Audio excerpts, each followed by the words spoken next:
Assalamualaikum warahmatullahi wabarakatuh. Selamat datang kepada seluruh peserta praktik ujian sekolah mata pelajaran Bahasa Indonesia. Pada kesempatan kali ini, kalian akan diminta untuk menyimak pembacaan teks biografi. Setelah itu, kalian akan menjawab 20 pertanyaan terkait teks yang telah dibacakan.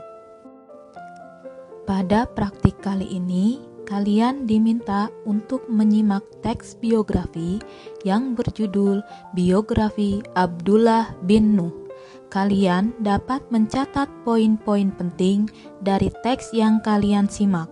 Kalian juga dapat mengulang pembacaan teks biografi ini. Setelah kalian yakin dengan apa yang telah kalian simak, kalian akan menjawab 20 pertanyaan terkait teks yang telah dibacakan.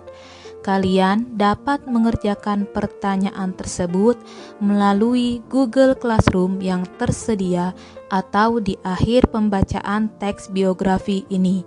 Setelah kalian selesai menjawab pertanyaan tersebut, kalian dapat menyerahkan lembar kerja kalian pada guru bahasa Indonesia kalian masing-masing. Selamat mengerjakan praktik ujian sekolah mata pelajaran Bahasa Indonesia. Semoga kalian mampu menjawab soalnya dengan benar. Terima kasih. Wassalamualaikum warahmatullahi wabarakatuh. Biografi Abdullah bin Nuh. Bangsa Indonesia memiliki sejumlah tokoh atau pelaku sejarah yang memiliki peran besar dalam perjuangan dan kemerdekaan bangsa ini. Salah satunya adalah Kiai Haji Abdullah bin Nuh, seorang kiai harismatik asal Cianjur, pendiri pesantren Al-Ghazali Bogor. Abdullah bin Nuh atau Kiai Haji Raden Abdullah bin Nuh adalah tokoh pejuang kemerdekaan di Bogor. Lahir di Cianjur pada tanggal 30 Juni 1905. Selain sebagai tokoh pejuang kemerdekaan, Abdullah bin Nuh merupakan ulama, sastrawan, dan pendidik. Ia dikenal sebagai pendiri pesantren Al-Ghazali Bogor.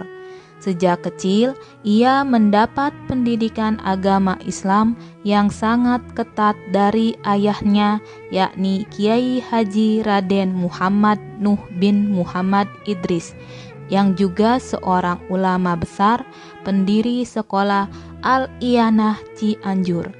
Dalam pengawasan ketat ayahnya ini, Abdullah kecil belajar agama dan bahasa Arab setiap hari. Sehingga dalam waktu relatif masih muda, ia sudah mampu berbicara bahasa Arab. Di samping itu, mampu pula menalar kitab Alfiyah atau kitab bahasa Arab 1000 bait, serta swakarsa belajar bahasa Belanda dan bahasa Inggris. Di masa kanak-kanak, Kiai Haji Abdullah bin Nuh dibawa bermukim di Mekah selama 2 tahun. Di tanah suci ini, ia tinggal bersama nenek dari Kiai Haji Muhammad Nuh yang bernama Nyi Raden Khalifah Respati. Sekembali dari Mekah, Kiai Haji Abdullah bin Nuh belajar di Madrasah Al-Iyanah Cianjur yang didirikan oleh ayahandanya. Kemudian, ia meneruskan pendidikan ke tingkat menengah di Madrasah Syamailul Huda di Pekalongan, Jawa Tengah. Bakat dan kemampuannya dalam sastra Arab di pesantren ini begitu menonjol. Dalam usia 13 tahun, ia sudah mampu membuat tulisan dan syair dalam bahasa Arab.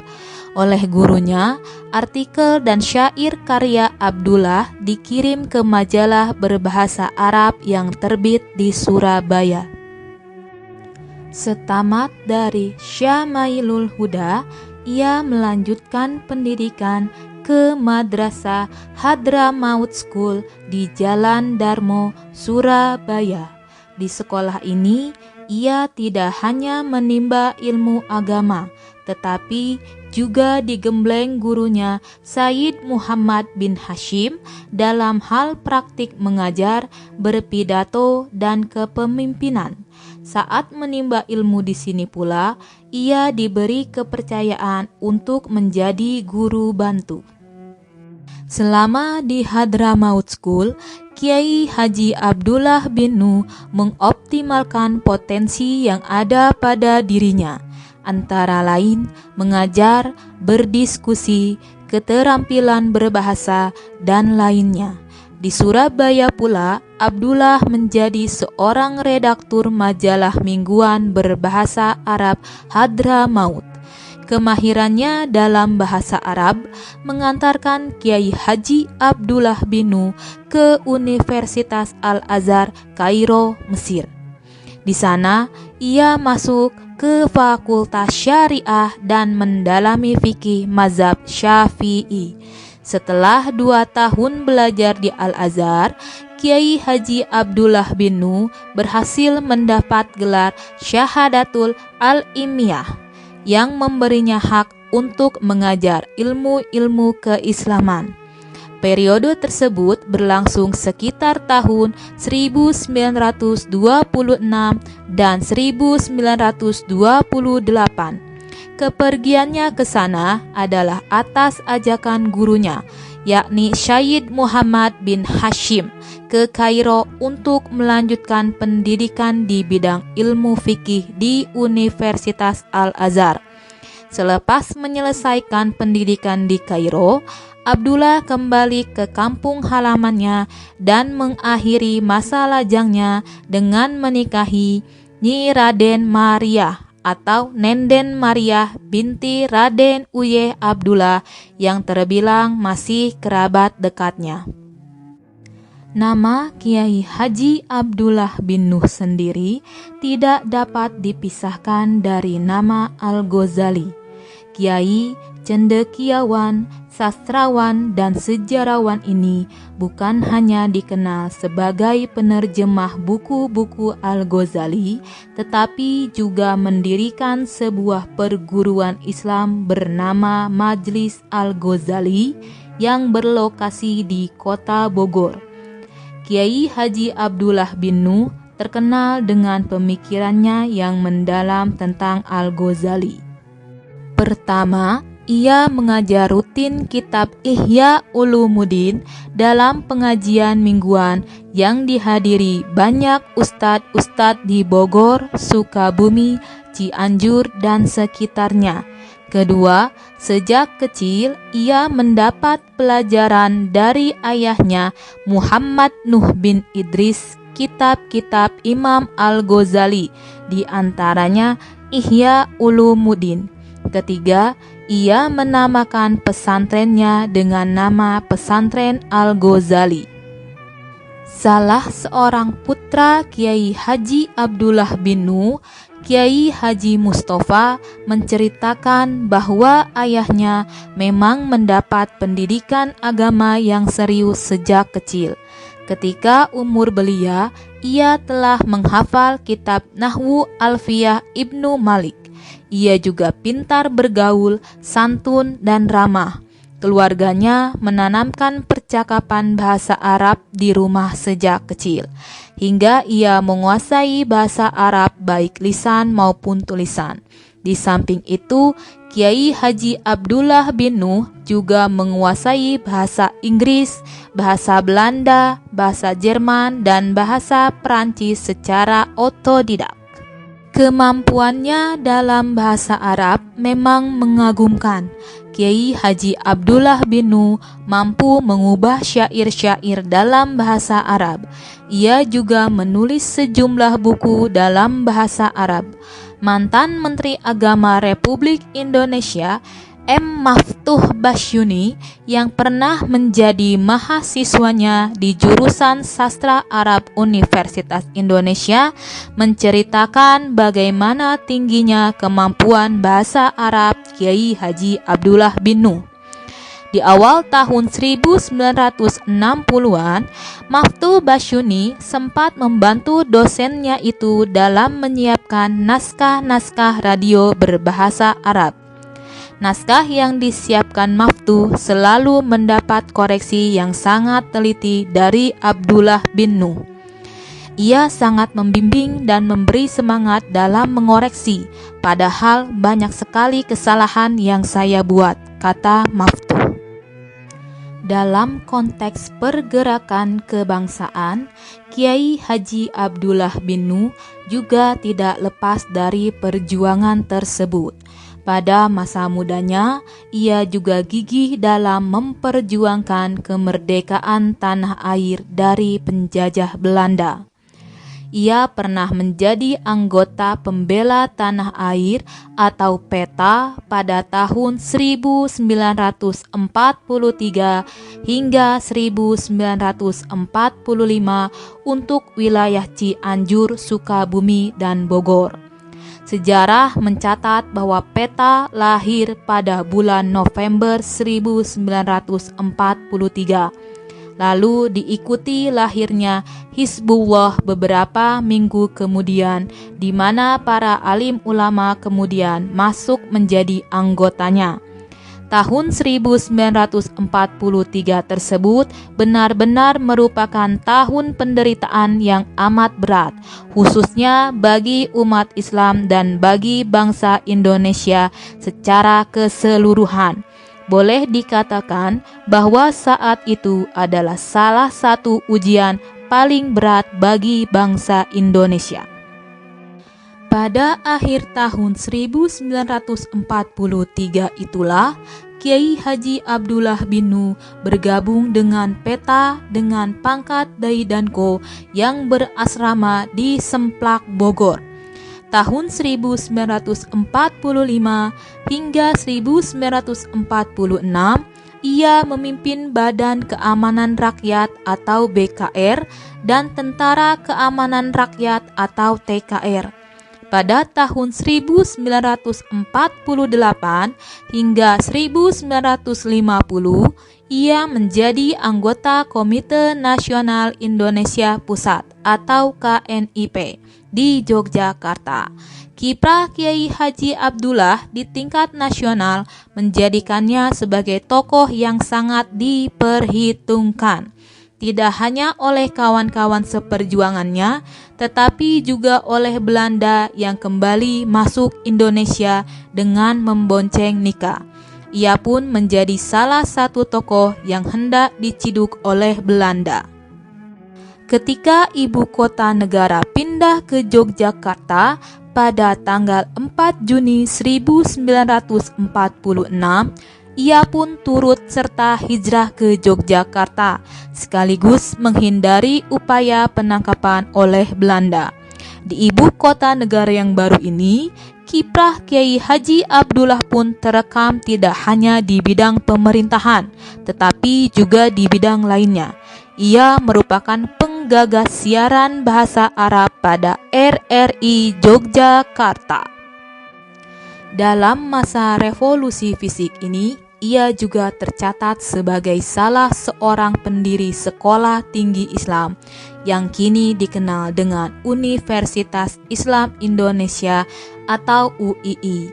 Dalam masa perjuangan mempertahankan kemerdekaan ini, ia menikah kembali. Perempuan yang dinikahinya adalah Mursyidah binti Abdullah Suyuti, yang merupakan salah seorang murid Kiai Haji Abdullah di STI. Dari pernikahannya dengan Mursyidah, ia dikaruniai 6 orang anak. Sementara dari pernikahannya dengan istri pertamanya, Nyi Raden Maria, ia mendapatkan 5 orang anak. Masa perjuangan kemerdekaan dilalui Kiai Haji Abdullah hingga tahun 1950 di kota Yogyakarta. Kemudian ia dan keluarganya memutuskan untuk hijrah ke Jakarta dan menjalani kehidupan di ibu kota hingga tahun 1970. Selama di Jakarta, yaitu pada tahun 1950 hingga 1964, Abdullah memegang jabatan sebagai Kepala Siaran Bahasa Arab pada RRI Jakarta. Kemudian, ia menjabat sebagai Lektor Kepala Fakultas Sastra Universitas Indonesia. Setelah itu, ia kemudian pindah dan menetap di Bogor hingga akhir hayatnya. Selama masa hidupnya, Kiai Haji Abdullah bin Nuh juga sering menyempatkan diri untuk menghadiri pertemuan dan seminar-seminar tentang Islam di beberapa negara, antara lain Arab Saudi, Yordania, India, Irak, Iran, Australia, Thailand, Singapura, dan Malaysia. Ia juga aktif dalam kegiatan Konferensi Islam Asia Afrika sebagai anggota panitia dan juru penerang yang terampil dan dinamis. Selama hidupnya, tokoh NU yang telah mendunia dan memiliki persahabatan dengan Raja Yordania dan para pemimpin mancanegara lainnya ini telah banyak menulis buku, baik dalam bahasa Arab, Indonesia maupun Sunda, terjemahan maupun pemikirannya. Buku terjemahannya yang paling dikenal yaitu Minhajul Abidin atau Menuju Mukmin Sejati dari karya Imam Al-Ghazali. Sedangkan buku karangannya yang paling dikenal dan terus dipelajari oleh para santri di beberapa pesantren yang berada di Bogor, Cianjur, dan Sukabumi yaitu Ana Muslim. Dalam memahami pemikirannya, kita perlu merunut tulisan-tulisan yang telah ia terbitkan. Pada tahun 1925, ia menulis prosa yang berjudul Persaudaraan Islam, diterjemahkan ke dalam bahasa Indonesia oleh istrinya yaitu Ibu Mursyidah. Dalam tulisan ini nampak jelas keinginan Kiai Haji Abdullah bin Nuh supaya kaum muslim di dunia ini bersatu padu menjadi suatu kekuatan yang dilandasi oleh rasa persaudaraan tanpa membedakan suku, ras, dan bahasa. Di antaranya ia menyatakan, "Anda saudaraku, karena kita sama-sama menyembah Tuhan yang satu, mengikuti Rasul yang satu, menghadap kiblat yang satu, dan terkadang kita berkumpul di sebuah padang luas, yaitu Padang Arafah. Kita sama-sama lahir dari hidayah Allah, menyusu serta menyerap syariat Nabi Muhammad SAW. Kita sama-sama bernaung di bawah langit kemanusiaan yang sempurna dan sama-sama berpijak pada bumi kepahlawanan yang utama." Ia sangat merindukan kaum muslimin di dunia ini bersatu padu dan tidak mudah diadu domba oleh mereka yang ingin menghancurkan akidah Islam. Memang kadangkala kita terlena dalam menghabiskan energi untuk berdebat tentang perbedaan ilmu. Padahal ilmu bukan untuk diperdebatkan, tapi untuk diamalkan. Tampaknya ia sangat resah dan merasa prihatin dengan terpecahnya umat Islam di dunia ini, sehingga kaum yang memusuhinya dengan mudah mengadu domba di antara kita. Setiap aliran dalam Islam dimaknai oleh pengikutnya sebagai aliran yang paling benar, sedangkan yang lainnya salah. Sekalipun ia mantan pimpinan Dai dan Co yang notabene berbasis kemiliteran, tapi ia sangat menghendaki dalam penyelesaian masalah penuh dengan kelembutan. Ia selalu lembut dalam menghadapi berbagai masalah, tetapi sangat keras kalau sudah menyangkut pelecehan akidah. Lebih dari 20 buku telah dihasilkan oleh Kiai Haji Abdullah bin Nuh dalam berbagai bahasa. Di antara karyanya yang terkenal adalah Kamus Indonesia Inggris Arab, Cinta dan Bahagia, Zakat dan Dunia Modern, Ukhuwah Islamiyah, Tafsir Al-Quran, dan lain-lain. Kiai pejuang ini wafat pada tanggal 26 Oktober 1987 setelah kurang lebih 17 tahun bermukim di Bogor dan mengabdikan ilmu agamanya bagi masyarakat sekitar. Saat tinggal di Bogor, ia mendirikan sebuah majelis taklim bernama Al-Ghazali. Majelis yang berkembang menjadi sebuah yayasan pendidikan ini hingga saat ini masih berdiri dengan dipimpin oleh putra bungsunya yaitu Kiai Haji Mustofa. Yayasan Al-Ghazali tidak hanya menyelenggarakan kegiatan pengajian rutin, tetapi juga membuka madrasah dan sekolah Islam dari tingkat taman kanak-kanak hingga menengah atas. Demikianlah pembacaan teks biografi yang berjudul Biografi Abdullah bin Nuh dalam rangka praktik ujian sekolah mata pelajaran Bahasa Indonesia. Setelah ini akan disajikan 20 soal terkait teks yang dibacakan. Selamat mengerjakan. Terima kasih. Wassalamualaikum warahmatullahi wabarakatuh.